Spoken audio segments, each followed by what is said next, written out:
बहुत बहुत साधुवाद माननीय संचालक महोदय। तो आज हमारा ये तीसरा वाचन है, इसकी बार हम फिर से बुद्धाय धम्मा की शुरुआत करने जा रहे हैं।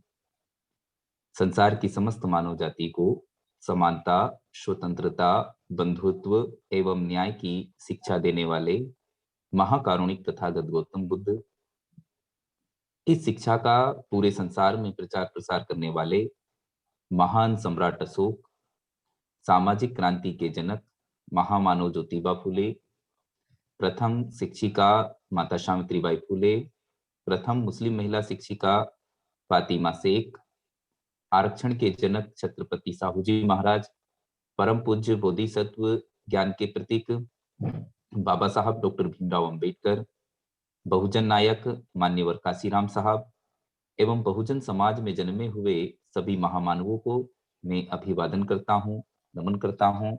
और आज की वेबिनार में उपस्थित सभी मान्यवरों को भी मेरा सादर जय भीम, नमो बुद्धाय। तो आज हम शुरू करते हैं। यानी पहला खंड, सिद्धार्थ गौतम किस प्रकार बोधिसत्व से बुद्ध बने, ये पहला भाग है। तो इसमें जन्म से प्रवज्जा तक के बारे में बताया गया है। तो सबसे पहले हम उनके कुल के बारे में पढ़ेंगे कि उनका कुल क्या है। इसमें हम देखते हैं कि अतीत में देखने पर हमें ज्ञात होता है कि ईसा पूर्व 6ठी शताब्दी में उत्तर भारत कोई समूचा प्रभुत्व संपन्न राज्य नहीं था। प्रभुत्व संपन्न राज्य का मतलब होता है कि एक शासक का राज्य नहीं होना, छोटे छोटे राज्यों में बटे होना। प्रभुत्व संपन्न का मतलब होता है कि एक ही राजा का पूरे देश पर राज्य होना, और प्रभुत्व संपन्न राज्य नहीं होने का मतलब होता है कि छोटे छोटे राज्यों में बटे होना। देश अनेक छोटे बड़े राज्यों में बटा हुआ था। इनमें से कुछ राज्यों में प्रत्येक पर जहां एक अकेले राजा का अधिकार था, वहीं कुछ पर किसी अकेले राजा का अधिकार नहीं था। जो राज्य राजाओं के अधीन थे, उनकी कुल संख्या 16 थी। उनके नाम थे,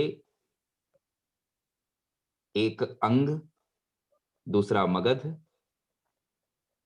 तीसरा काशी, चौथा कौशल, पांचवा वज्जी, छठवा मल्ल, सातवां चेदी, आठवां वत्स, नवा कुरु, 10वां पांचाल, 11वां मत्स्य, 12वां सूरसेन, 13वां अस्मक, 14वां अवंती, 15वां गांधार तथा 16वां कंबोज। जिन राज्यों में किसी एक राजा का आधिपत्य नहीं था, वे थे कपिल वस्तु के शाक्य, पावा तथा कुशीनारा के मल्ल, वैशाली के लिच्छवी, मिथिला के विदेह, रामगांव के कोलिये, अल्लकप के बुली, केसपुत के कालाम, रेसपुत के कलिंग, पिप्पलवन के मौर्य तथा भग्ग, जिनकी राजधानी सिसुमारगिरी थी। जिन राज्यों पर किसी एक राजा का अधिकार था, वे जनपद कहलाते थे,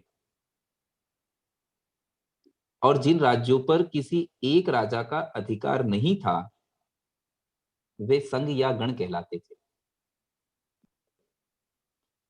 कपिल वस्तु के शाक्यों की राज्य व्यवस्था के बारे में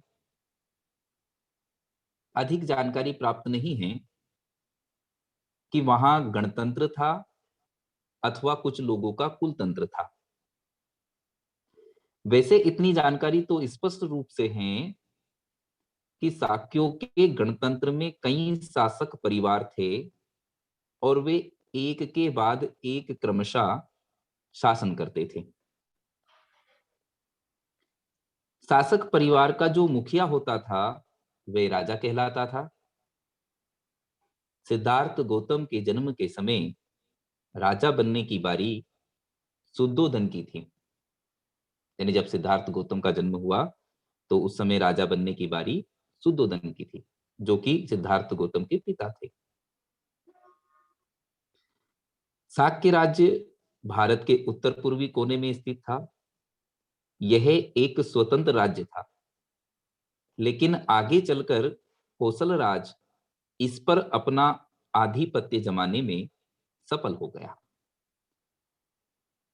यानी ये कुछ जो है कौशल राज के अधीन हो गया था। इसका परिणाम यह हुआ कि कौशल राज की स्वीकृति के बिना शाक्य राज्य के लिए अपने कुछ राजकीय अधिकारों का उपयोग असंभव हो गया। उस समय के राज्यों में कौशल एक शक्तिशाली राज्य था। मगध राज्य भी ऐसा ही था।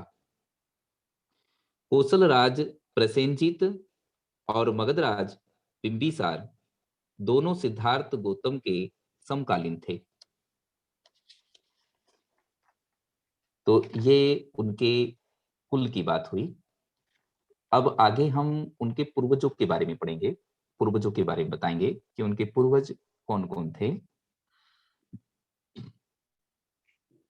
शाक्यों की राजधानी का नाम कपिलवस्तु, पाली में कपिल वत्थु बोलते हैं, था।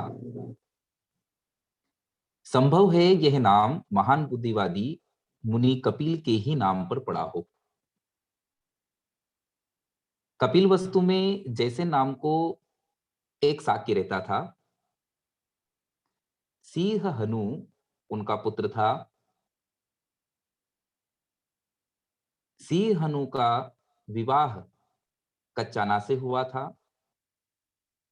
और उनके 5 पुत्र थे। पहला शुद्धोधन, दूसरा धोतोधन, तीसरा सक्कोदन, चौथा सुकोदन तथा पांचवा अमितोदन। 5 पुत्रों के अतिरिक्त सिंह हनु की 2 पुत्रियां भी थी। एक का नाम अमिता था और दूसरी का पमीता। उनके परिवार का गोत्र आदित्य था। शुद्धोधन का विवाह महामाया से हुआ था, जिनके पिता का नाम अंजन और मां का नाम सुलक्षणा था। अंजन कोलीय थे और देवदहे नाम के गांव में रहते थे। शुद्धोधन एक महान योद्धा थे। जब शुद्धोधन ने अपने सैन्य पराक्रम का परिचय दिया तो उन्हें एक और विवाह करने की अनुमति मिल गई। उन्होंने महाप्रजापति को चुना। महाप्रजापति महामाया की बड़ी बहन थी। शुद्धोधन एक धनी आदमी थे। उनके पास बहुत बड़े बड़े खेत और बहुत सारे नौकर चाकर थे। कहा जाता है कि उनके खेतों को जोतने के लिए वह 1000 हल चलवाते थे। उनका जीवन बहुत ऐश्वर्यपूर्ण था और उनके अनेक महल थे। तो ये उनके पूर्वजों की बात थी। अब हम उनके जन्म की बात करेंगे कि उनका जन्म कैसे हुआ। सिद्धार्थ गौतम शुद्धोधन के घर जन्मे थे। उनके जन्म की कथा इस प्रकार है। शाक्यों की यह प्रथा थी कि वे प्रति वर्ष आषाढ़ के महीने में एक मध्य ग्रीष्मकालीन महोत्सव मनाया करते थे। यह उत्सव संपूर्ण राज्य में मनाया जाता था, जिसमें शासक परिवार के सदस्य भी सम्मिलित होते थे।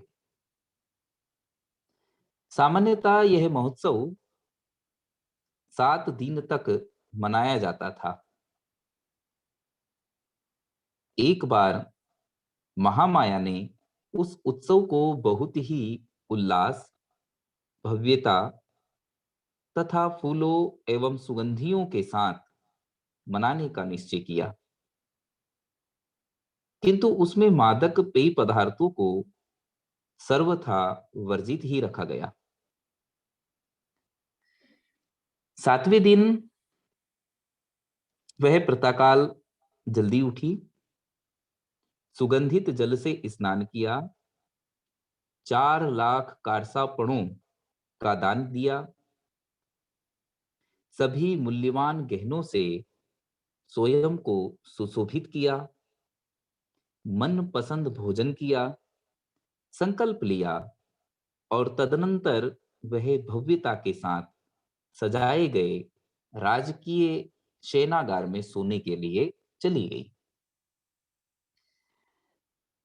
उस रात सुद्धोधन और महामाया का संपर्क हुआ और महामाया ने गर्भ धारण किया। महामाया 10 चंद्रमास तक गर्भ धारण किए रही। प्रसव का समय समीप आया तो उन्होंने अपने मायके में जाकर शिशु को जन्म देने की इच्छा व्यक्त की।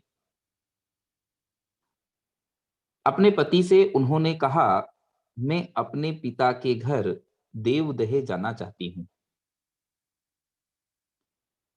सुद्धोधन ने उत्तर दिया, आप जानती हैं कि आपकी इच्छा पूरी की जाएगी।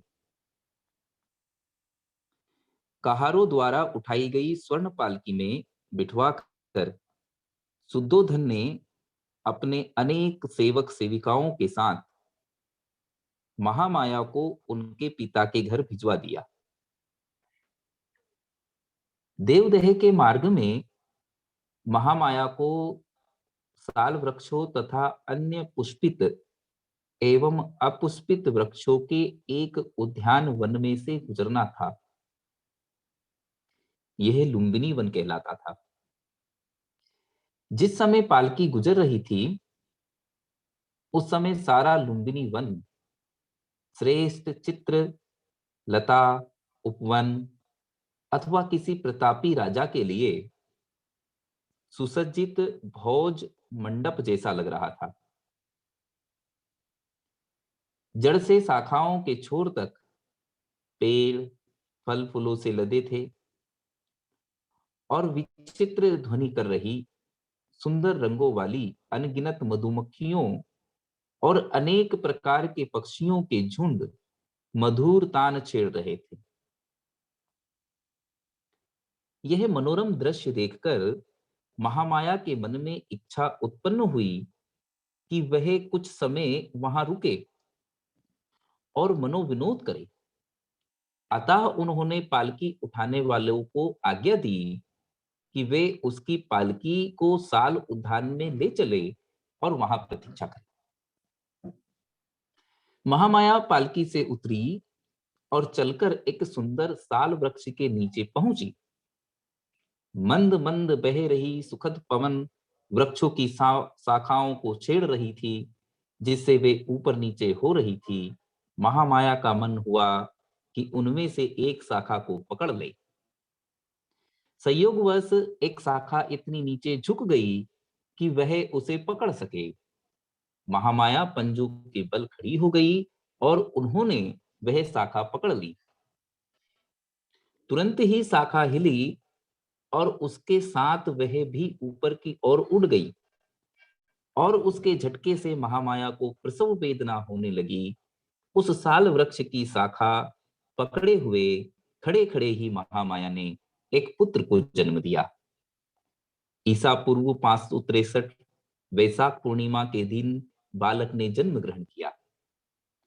सुद्धोधन और महामाया का विवाह हुए बहुत समय बीत गया था, लेकिन उनकी कोई संतान नहीं हुई थी। अंत में उन्हें जब पुत्र लाभ हुआ, तो सुद्धोधन, उनके परिवार तथा साक्यों द्वारा भी बहुत हर्ष, धूमधाम तथा समारोह पूर्वक पुत्र को जन्मोत्सव मनाया गया। बालक के जन्म के समय कपिल वस्तु पर शासन करने की बारी सुद्धोधन की थी। वे राजा की उपाधि से गौरवान्वित हो रहे थे। स्वाभाविक तौर पर बालक भी राजकुमार कहलाया। तो ये उनके जन्म की कहानी थी। अब हम आगे असित का आगमन, इसके बारे में चर्चा करेंगे। जिस समय बालक का जन्म हुआ, उस समय हिमालय में असित नाम के एक बड़े मुनि रहते थे। असित मुनि ने समस्त जम्बूद्वीप पर अपनी दृष्टि डालते हुए देखा कि सुद्धोधन के घर में उस श्रेष्ठ बालक ने जन्म ग्रहण किया था और वह अपनी प्रभा से प्रकाशमान हो रहा था। उसके ही जन्म पर सभी रोमांचित हो रहे थे। इसलिए वह महान मुनि असित अपने भांजे नरदत्त के साथ उठ खड़े हुए और चलकर राजा सुद्धोधन के घर आए और उनके महल के द्वार पर आकर खड़े हो गए। अब असित मुनि ने देखा कि सुद्धोधन के द्वार पर लाखों आदमी एकत्र हुए हैं। वह द्वारपाल के पास गए और बोले, हे पुरुष, जाओ और राजा को सूचना दो कि द्वार पर एक मुनि खड़े हैं। तब द्वारपाल राजा के पास गया और हाथ जोड़कर बोला, राजन, द्वार पर बहुत आयु के एक वृद्ध मुनि खड़े हैं और आपसे भेंट करने के इच्छुक हैं। राजा ने असित मुनि के बैठने के लिए उचित आसन की व्यवस्था की और द्वारपाल से कहा, मुनि को अंदर आने दो। महल के बाहर बाहर आकर द्वारपाल ने असित से कहा, कृपया अंदर पधारिए। असित मुनि तब राजा के पास आए और उनके सामने खड़े हो गए।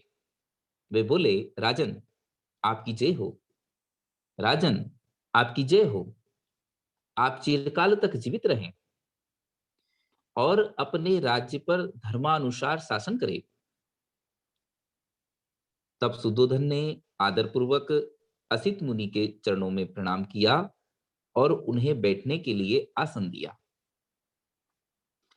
जब उन्होंने देखा कि असित मुनि सुखपूर्वक आसीन हो गए हैं, तो सुद्धोधन ने पूछा, मुनिवर, मुझे स्मरण नहीं है कि इसके पूर्व भी मुझे आपके दर्शन हुए हैं। आपके यहाँ आगमन का क्या उद्देश्य है, क्या कारण है? इस पर असित मुनि ने राजा सुद्धोधन से कहा, राजन, आपको पुत्र लाभ हुआ है। मैं उसे देखने की इच्छा से ही यहाँ आया हूं। सुद्धोधन बोले, मुनिवर, बालक इस समय सोया हुआ है, क्या आप थोड़ी देर प्रतीक्षा करेंगे? तो असित मुनि बोले, राजन, इस तरह के प्राणी देर तक नहीं सोते हैं, वे तो स्वभाव से ही जागरूक होते हैं। तब बालक ने महान असित मुनि पर अनुकंपा करते हुए अपने जागने का संकेत किया। ये देखकर कि बालक जाग उठा है, शुद्धोधन ने उसे दृढ़ता पूर्वक अपने दोनों हाथों में लिया और असित मुनि के सामने ले आए। उनके मुंह से तुरंत यह रहस्यमय वाक्य निकला, निसंदेह जगत में यह अद्भुत पुरुष उत्पन्न हुआ है। वह अपने आसन से उठे, दोनों हाथ जोड़े और उनके पैरों पर गिर पड़े। उन्होंने बालक की परिक्रमा की और उसे अपने हाथों में लेकर विचार मग्न। बालक की ओर देखकर असित मुनि रो पड़े और आंसू बहाते हुए उन्होंने गहरी सांस भरी। शुद्धोधन ने असित मुनि को आंसू बहाते और गहरी सांस लेते हुए देखा उन्हें इस प्रकार रोता देखकर शुद्धोधन के रोंगटे खड़े हो गए। व्यथित होकर उन्होंने असित मुनि से निवेदन किया, हे मुनिवर, आप इस प्रकार क्यों रो रहे हैं? आंसू बहा रहे हैं और ठंडी सांस ले रहे हैं। मैं समझता हूं कि अवश्य ही बालक के लिए भविष्य में कोई विपत्ति नहीं होगी। असित मुनि ने राजा को उत्तर दिया, राजन, मैं बच्चे के लिए नहीं रो रहा हूं। उसका भविष्य तो बिल्कुल निर्विघ्न है। मैं तो अपने लिए रो रहा हूं। शुद्धोधन ने पूछा, ऐसा क्यों? असित मुनि ने उत्तर दिया, मैं जरा जीर्ण हूं, वह प्राप्त हूं, और यह बालक सम्यक सम्यक संबुद्ध होगा, और इसके बाद वह अपने सिद्धांतों का उत्कृष्ट धम्म चक्र चलाएगा, जैसा उससे पहले संसार में किसी भी प्राणी ने नहीं चलाया। संसार के कल्याण और प्रसन्नता के लिए वह अपने धम्म सिद्धांतों की देशना करेगा। जिस धार्मिक जीवन की, इस सद्धम्म सिद्धांत की वह घोषणा करेगा, वह आदि में कल्याणकारक होगा, मध्य में कल्याणकारक होगा और अंत में कल्याणकारक होगा। वह अर्थ तथा व्यंजन की दृष्टि से निर्दोष होगा। वह परिशुद्ध एवं परिपूर्ण होगा। जिस प्रकार इस संसार में कभी कभार कहीं गुलर का फूल पुष्पित होता है, उसी प्रकार अनंत युगों के बाद इस संसार में कभी कभार और कहीं कहीं बुद्ध का प्रादुर्भाव होता है। राजन, इसी प्रकार निसंदेह यह बालक श्रेष्ठतम सम्यक संबोधि लाभ करेगा, और ऐसा करने के बाद असंख्य प्राणियों को इस दुखमय सागर के पार सुख की अवस्था में पहुंचाएगा। लेकिन मैं उन बुद्ध को नहीं देख सकूंगा, इसलिए राजन, मैं रो रहा हूं और दुख के कारण ठंडी सांस भर रहा हूं। मैं अपने जीवन में उन बुद्ध की वंदना नहीं कर पाऊंगा। तब राजा ने उन महान असित मुनि और उनके भांजे नरदत्त को समुचित उत्तम भोजन से संतुष्ट किया और उन्हें वस्त्र दान देकर उनकी परिक्रमा की। तब असित ने अपने भांजे नरदत्त से कहा, नरदत्त, जब कभी तुम्हें यह सुनने को मिले कि यह बालक सम्यक संबुद्ध हो गया है, तो उनके पास जाकर उनकी शिक्षाओं में शरण लेना। यह तेरे सुख, कल्याण और प्रसन्नता के लिए होगा। इतना कहकर असित ने राजा से विदा ली और अपने आश्रम की ओर चले गए। तो ये असित का आगमन की बात थी। अब हम आगे महामाया का निधन, इसके बारे में पढ़ेंगे। तो 5वें दिन नामकरण संस्कार किया गया। बालक का नाम सिद्धार्थ गौतम रखा गया, इसलिए वह सिद्धार्थ गौतम के नाम से लोकप्रिय हुए। बालक के जन्म और उनके नामकरण के हर्षोल्लास के बीच में ही महामाया अचानक बीमार पड़ गई और उनके रोग ने गंभीर रूप धारण कर लिया। जब उन्हें लगा कि उनका अंत समय निकट आ पहुंचा है, तो उन्होंने शुद्धोधन और महाप्रजापति को अपनी सैया के समीप बुलाया और कहा, मुझे विश्वास है कि असित ने मेरे बच्चे के बारे में जो भविष्यवाणी की थी वह सच होगी। मुझे यही दुख है कि मैं उसे पूरा हुआ ना देख सकूंगी। मेरा बालक शीघ्र ही मात्रहीन हो जाएगा, लेकिन मुझे इसकी तनिक भी चिंता नहीं कि मेरे बाद उसका लालन पालन ठीक प्रकार से नहीं होगा और भविष्य के अनुरूप उसकी समुचित देखभाल नहीं होगी। महाप्रजापति, मैं तुम्हें अपना बच्चा सौंपती हूँ। मुझे लेस मात्र भी संदेह नहीं है कि तुम उसके लिए उसकी मां से भी बढ़कर होवोगी। अब दुखी ना हो, मुझे मरने की अनुमति दे। इतना कहकर महामाया ने अंतिम सांस ली। सुद्धोधन और महाप्रजापति दोनों को ही बहुत दुख हुआ और वे फूट फूट कर रोने लगे। जब सिद्धार्थ की माता का निधन हुआ तो उनकी आयु केवल 7 दिन की थी। सिद्धार्थ का एक छोटा भाई भी था जिसका नाम नंद था। वह सुद्धोधन का महाप्रजापति से उत्पन्न पुत्र था। उनके कई चचेरे भाई थे जिनके नाम महानाम, अनुरुद्ध, वे उनके चाचा शुक्लोधन के पुत्र थे। आनंद उनके चाचा अमितोदन का और देवदत्त उनकी भुआ अमिता का पुत्र था। महानाम तो सिद्धार्थ से बड़े थे और आनंद छोटे। सिद्धार्थ उन्हीं की संगति में बड़े हुए। तो ये महामाया के निधन की बात थी। अब आगे हम बचपन तथा शिक्षा के बारे में पढ़ेंगे। जब सिद्धार्थ थोड़ा चलने फिरने के योग्य हो गए और बातचीत करने लगे तो साक्य जनपद के मुखिया इकट्ठे हुए। उन्होंने सुद्धोधन से कहा कि बालक को ग्राम देवी अभया के मंदिर में ले जाना चाहिए। सुद्धोधन ने स्वीकार किया और महाप्रजापति से बालक को कपड़े पहनाने के लिए कहा। जब वह उन्हें वस्त्र पहना रही थी तब बालक सिद्धार्थ ने अति मधुर वाणी में अपनी मौसी से पूछा कि उन्हें कहाँ ले जाया जा रहा है। जब उन्हें पता चला कि उन्हें मंदिर ले जा रहे हैं तो वे मुस्कुराए, लेकिन साक्यों के रीति रिवाज के अनुरूप वे चले गए। 8 वर्ष का होने पर सिद्धार्थ ने अपनी शिक्षा आरंभ की। उनके प्रथम आचार्य जो कुछ जानते थे, जब वे सब सिखा चुके तब शुद्धोधन ने उदिक देश के उच्च कुलोत्पन्न प्रथम कोटि के भाषाविद तथा व्याकरण, दर्शन, वेद वेदांग तथा उपनिषदों के ख्याति प्राप्त विद्वान सब मित्त को बुलावा भेजा। उनके हाथ पर सोने के पात्र से समर्पण का जल सिंचन करके शुद्धोधन ने सब मित्त को ही शिक्षण के निमित्त सिद्धार्थ को सौंप दिया। वह उनके दूसरे आचार्य थे।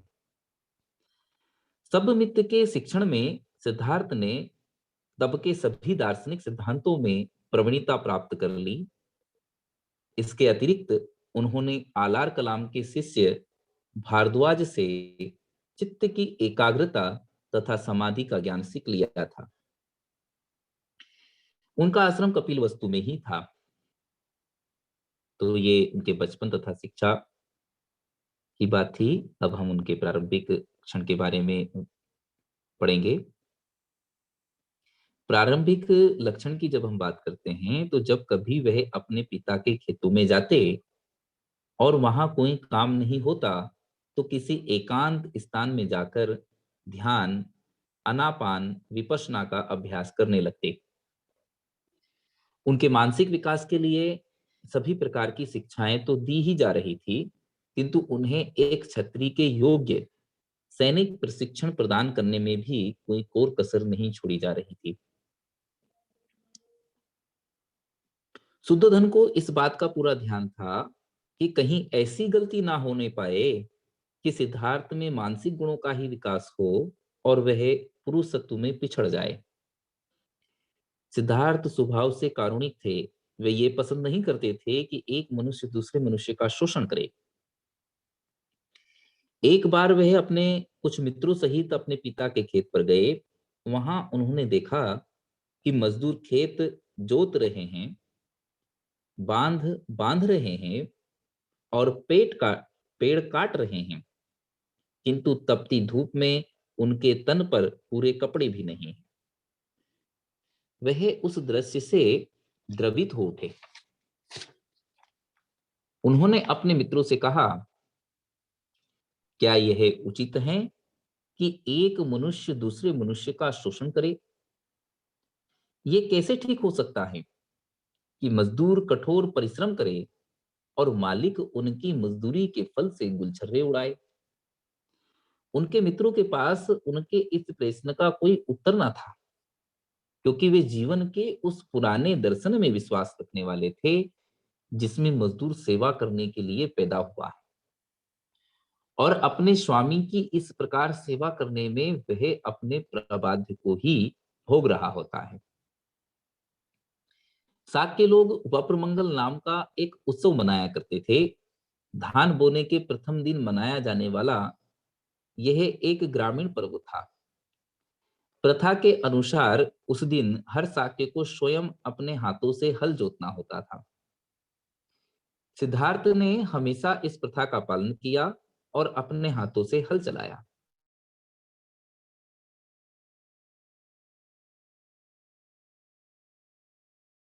संबंधित थे और उन्हें धनुष चलाने तथा अन्य शस्त्रों का प्रयोग करने की शिक्षा मिली थी, लेकिन वे किसी भी प्राणी को अनावश्यक चोट नहीं पहुंचाना चाहते थे।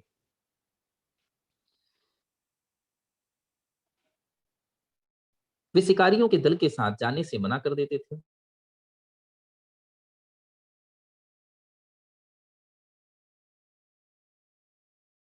कि तुम शेरों को मारने नहीं जा रहे हो, तुम हिरन तथा खरगोश जैसे निर्दोष जानवरों को ही मारने जा रहे हो। शिकार के लिए ना सही, कम से कम देखने के लिए ही आ जाओ कि तुम्हारे मित्रों का निशाना कितना अचूक है। वे कहते, सिद्धार्थ इस तरह के निमंत्रणों को भी यह कहकर अस्वीकार कर देते थे कि मैं निर्दोष पशुओं का होते देखना भी पसंद नहीं करता। सिद्धार्थ की इस प्रवृत्ति से महाप्रजापति गौतमी बहुत चिंतित रहती थी।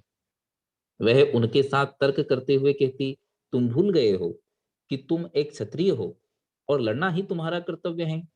युद्ध कौशल तो शिकार के माध्यम से ही सीखा जा सकता है, क्योंकि शिकार करके ही तुम सीख सकते हो कि किस प्रकार ठीक ठीक निशाना लगाया जा सकता है। योद्धा के लिए शिकार ही प्रशिक्षण भूमि है। सिद्धार्थ बहुधा गौतमी से पूछा करते थे, लेकिन माँ, एक क्षत्रिय क्यों लड़ना चाहिए? और गौतमी उत्तर दिया करती थी, क्योंकि वे उसका कर्तव्य है। सिद्धार्थ उसके उत्तर से कभी भी संतुष्ट नहीं होते थे। वे गौतमी से पूछा करते थे, माँ, यह तो बताओ कि एक मनुष्य का ये कर्तव्य कैसे हो सकता है कि वे दूसरे मनुष्य को मारे? गौतमी तर्क देती, यह मनोवृत्ति एक सन्यासी के लिए ही ठीक हो सकती है, लेकिन छत्री को तो अवश्य ही लड़ना चाहिए। यदि छत्री नहीं लड़ेगा तो राज्य की सुरक्षा कौन करेगा? सिद्धार्थ अपनी मौसी से कहते हैं कि यदि सब क्षत्रिय परस्पर एक दूसरे से प्रेम करे तो क्या बिना किसी को मारे वे राज्य की सुरक्षा नहीं कर पाएंगे? इस पर गौतमी उन्हें उनके ही निर्णय पर छोड़ देती थी। वे साथियों को अपने साथ बैठकर ध्यान करने हेतु प्रेरित करने का प्रयास करते। वे उन्हें बैठने का ठीक तरीका सिखाते थे। वे उन्हें एक विषय पर अपना चित्त एकाग्र करना सिखाते थे।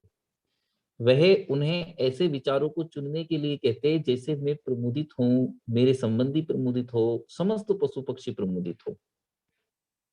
लेकिन उनके मित्र इन बातों को गंभीरता से नहीं लेते थे। वे उनकी हंसी उड़ाते थे। वे आंखें बंद करने पर ध्यान के विषय पर चित्त एकाग्र नहीं कर पाते थे।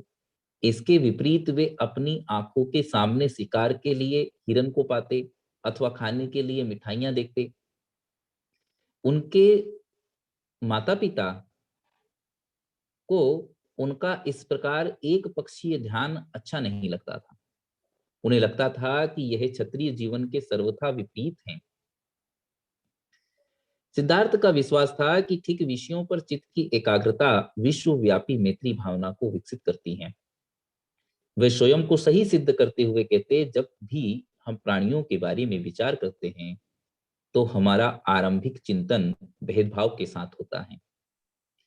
हम मित्रों को शत्रुओं से भिन्न कर लेते हैं। हम जंगली पशुओं को अपने पालतू पशुओं से भिन्न कर लेते हैं।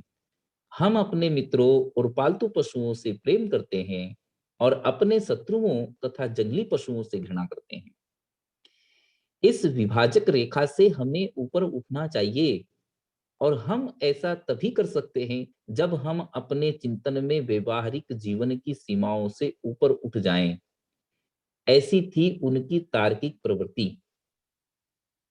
उत्कृष्ट कारुणिक भावना उनके बचपन की विशेषता थी।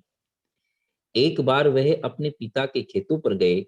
विश्राम के समय वह एक वृक्ष के नीचे बैठे हुए आराम कर रहे थे और प्राकृतिक शांति और सौंदर्य का आनंद ले रहे थे। जब वह इस प्रकार बैठे थे, तभी आकाश से एक पक्षी ठीक उनके सामने आकर गिरा। पक्षी को एक तीर मारा गया था जो उसके शरीर में घुस गया था और इस कारण वह पक्षी तड़प रहा था। सिद्धार्थ पक्षी की सहायता के लिए दौड़ पड़े। उन्होंने पक्षी का तीर निकाला, घाव पर पट्टी बांधी और उसे पीने के लिए पानी दिया। उन्होंने पक्षी को गोद में उठा लिया और उसी स्थान पर आए जहां वह पहले बैठे थे। उन्होंने अपने ऊपरी वस्त्रों में पक्षी को लपेट लिया और उसे गर्मी देने के लिए अपनी छाती से लगा लिया। सिद्धार्थ को आश्चर्य हो रहा था कि इस निर्दोष पक्षी को किसने मारा होगा। थोड़ी ही देर में उनका फुफेरा भाई देवदत्त वहां आ पहुंचा। उसके पास शिकार के सभी हथियार थे। उसने सिद्धार्थ से कहा कि उसने एक उड़ते हुए पक्षी पर तीर चलाया था। पक्षी घायल हो गया था, किंतु कुछ दूर उड़कर वह वहीं कहीं गिर गया।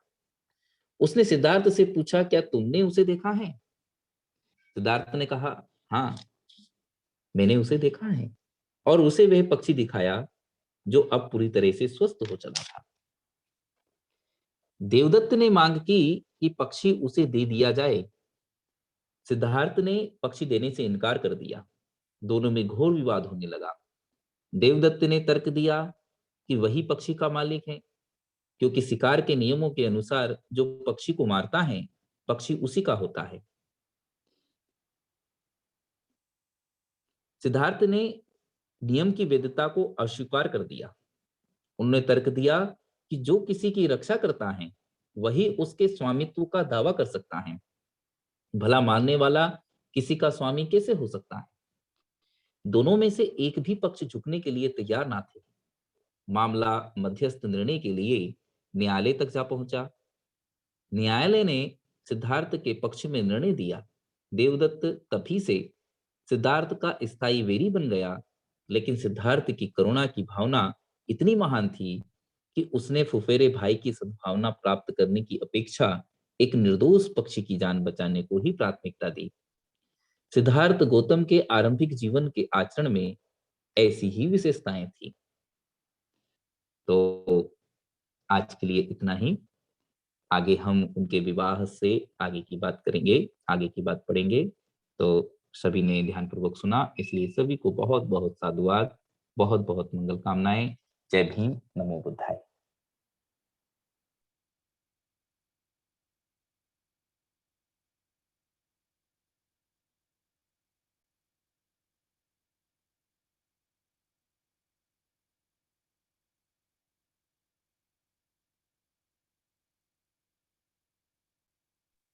माननीय संचालक महोदय से मेरा निवेदन है कि वह कार्यक्रम को आगे बढ़ाएं। मैं राष्ट्रीय अध्यक्ष संस्था के संस्थापक माननीय धन प्रकाश भारती और साहब से आग्रह करता हूं कि आज की वेबिनार जो उदयन धम्मा का वाचन है उस पर और संगठन पर जो भी मन में उनके बात हो अपना विचार रखने का कष्ट करें। आदरणीय राष्ट्रीय अध्यक्ष महोदय।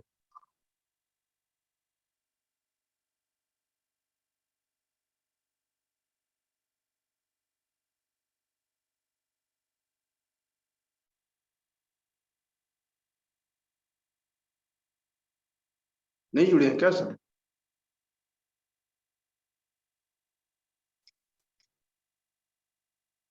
सर नहीं जुड़े हैं क्या?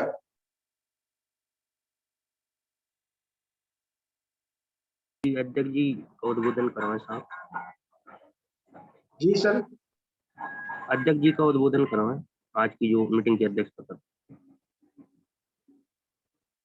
मैं आदरणीय खेमचंद सोलंकी साहब से जो आज के वेबिनार के अध्यक्षता कर रहे हैं, आपसे आग्रह करता हूं कि आज के प्रबोधन पर अपना विचार रखने का कष्ट करें।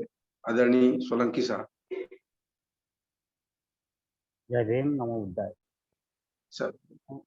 फिर से करुणा के सागर भगवान गौतम बुद्ध को नमन करते हुए बाबा साहेब आम्बेडकर, संत रोहिदास, कबीर साहब, बहुजन समाज में जन्मे महापुरुषों को नमन करते हुए आरबीएम के संस्थापक भारतीय संस्थापक और आरबीएम के कार्यवाहक बादल सिंह बहुत साहब आज के बुद्ध और धम्म का जो वाचन किया है वो आजाद बहुत साहब को बहुत धन्यवाद। और बहुत अच्छी तरह से वो संचालन कर रहे हमारे बीएल कोहली साहब, राष्ट्रीय कार्यकारिणी सदस्य मध्य प्रदेश आरबीएम। आज का जो कार्यक्रम बुधवार धम्म का वाचन आजाद बहुत साहब ने सभी को सरल रीते समझाया, तो साधुवाद। जय भीम, नमो बुद्धाय। मैं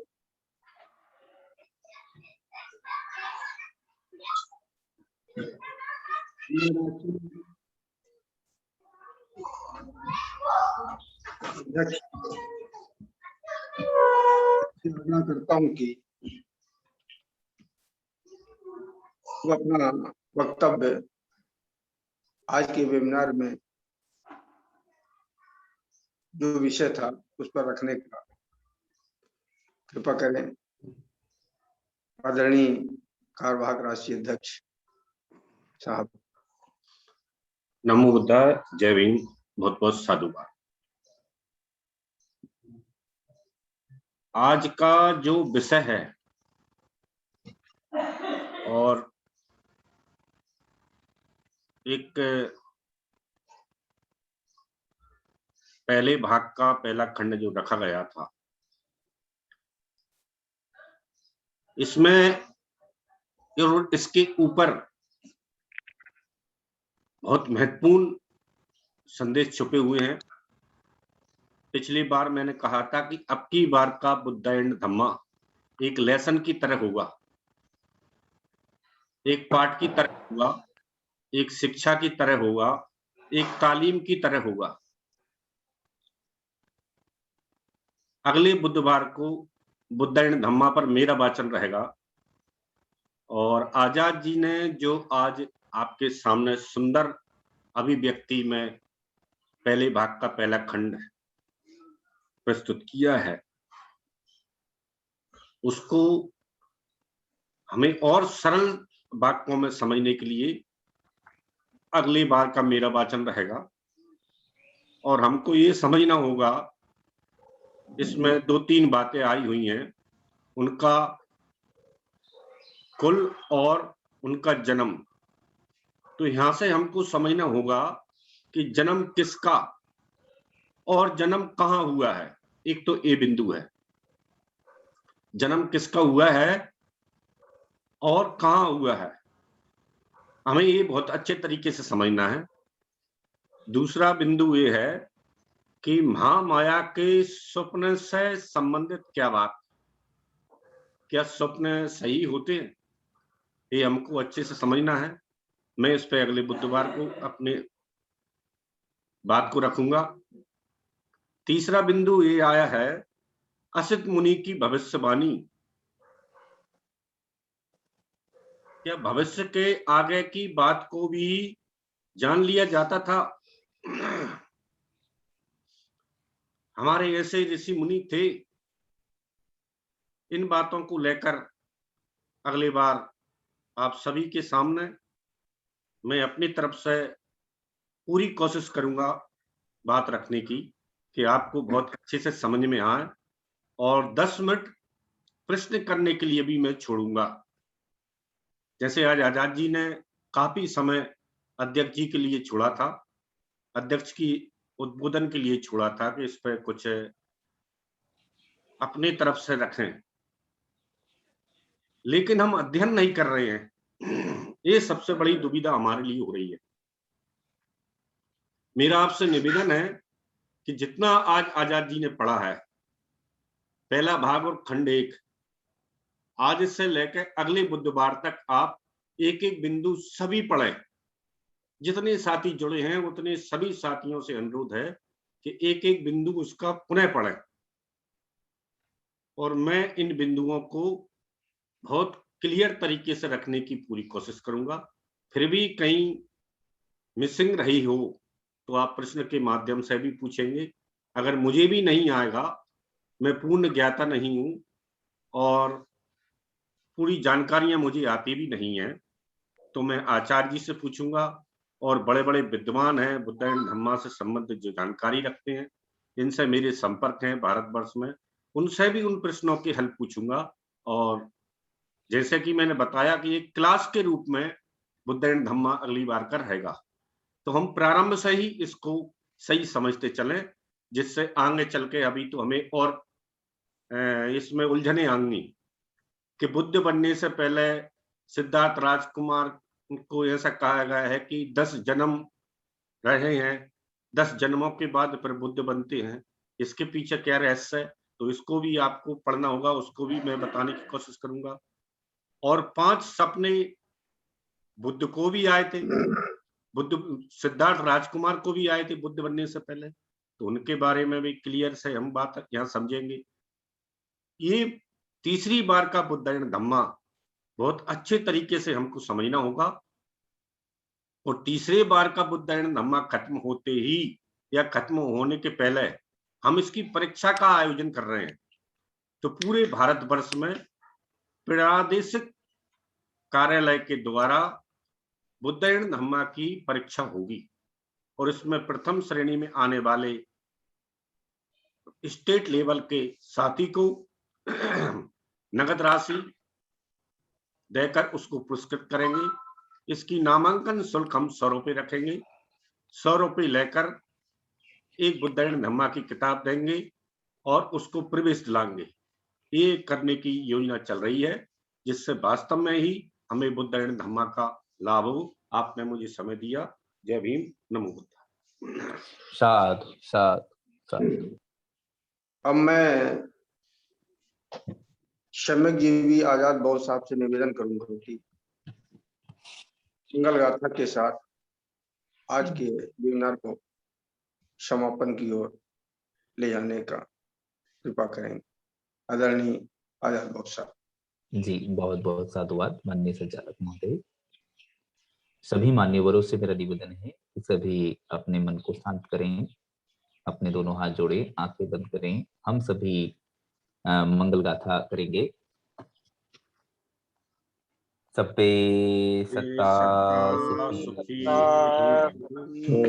सबे होन्तु सुखिनो, सबे भद्राणि पश्यन्तु, मां किंचित् दुःखमागमः, सबे सत्ता सुखिनो, सबे होन्तु सुखिनो, सबे भद्राणि पश्यन्तु, मां किंचित् दुःखमागमः, सबे सत्ता सुखी होन्तु, सबे होन्तु सुखिनो, सबे भद्राणि पश्यन्तु, मां किंचित् दुःखमागमः। साधु साधु साधु। बुद्धं नमामि, नमामि, संघं सभी साथियों से एक सभी और को निवेदन है, आज बुधवार है और सभी खीर बनाएंगे और हम भी खाएंगे और पड़ोसियों को भी बांटेंगे, बच्चों को खिलाएंगे और हमारे अग्रजों को भी खिलाएंगे। और उसका एक एक फोटो आप ग्रुप में जरूर शेयर करेंगे कि आपने खीर बनाई और खीर खाई और किसको खिलाई। एक फोटो आप जरूर शेयर करेंगे खीर बनाने और खाने का। ऐसा आपसे निवेदन किया जाता है राष्ट्रीय बौद्ध महासभा की तरफ से कि हम जरूर बुधवार के दिन खीर बनाएं और खाएं और सभी साथियों को मंगल हर्ष के साथ खिलाएं। इसी के साथ आज के वेबिनार के समापन की घोषणा की जाती है। नमो बुद्धाय, जय भीम।